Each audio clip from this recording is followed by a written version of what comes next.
గత వైసీపీ ప్రభుత్వంలో జరిగిన ప్రభుత్వ భూముల అన్యాక్రాంతం మరియు భూ కబ్జాలను నిరసిస్తూ సిపిఐ కడప జిల్లా సమితి ఆధ్వర్యంలో బద్వేలు పట్టణంలో బహిరంగ సభ నిర్వహించారు.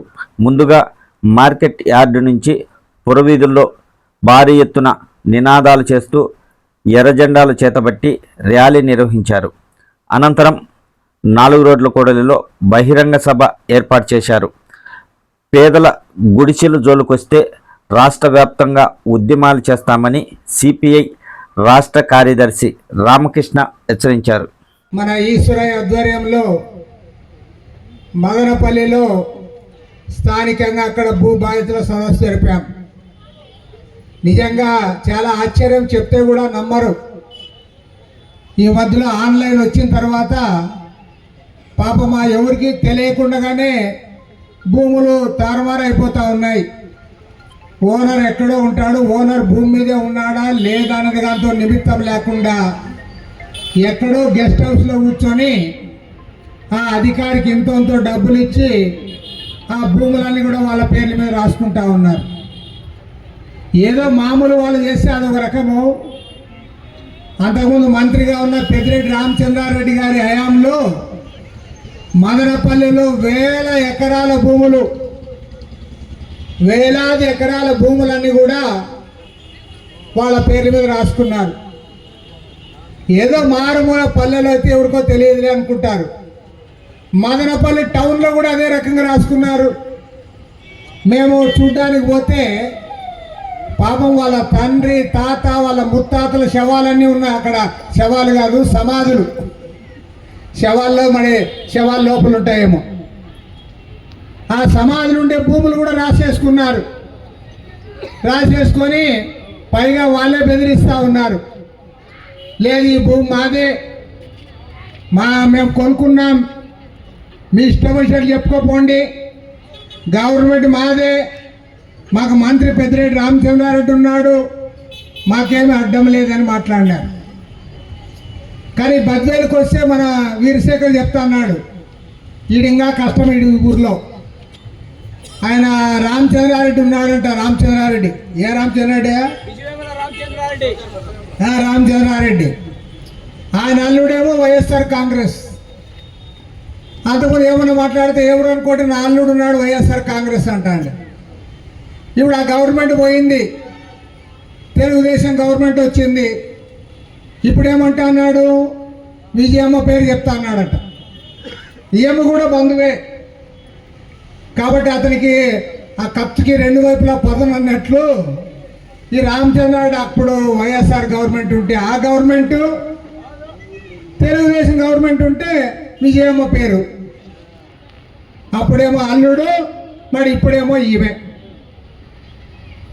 అంతా ఒక రకంగా చెప్పాలంటే కబ్జాలు చేయడము, భూములు మావేన బెదిరించడము, అధికారులు లోపరుచుకోవడము, వాళ్ళకి ఇంత ఒక డబ్బులు ఇవ్వడము.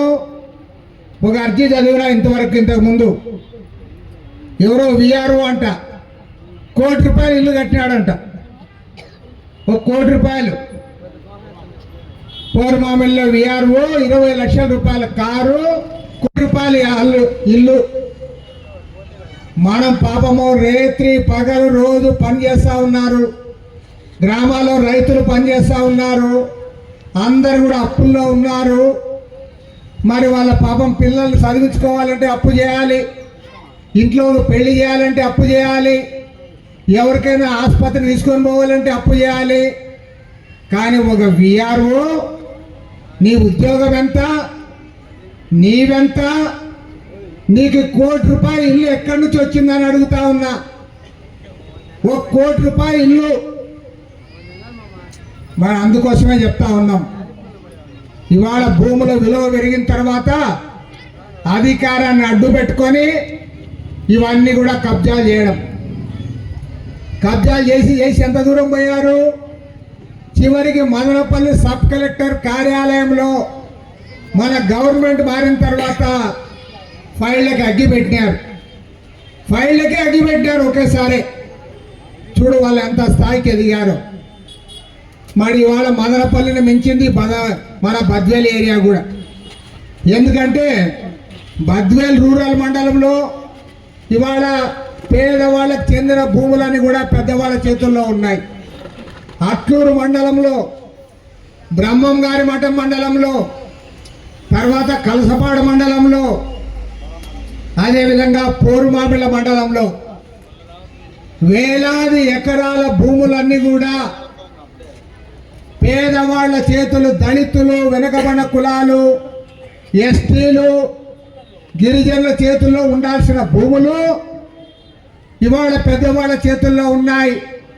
ఆ భూముల వివరాలన్నీ కూడా మా వాళ్ళు సేకరిస్తూ ఉన్నారు. ఈ భూములు పేదవానికి దక్కాలి,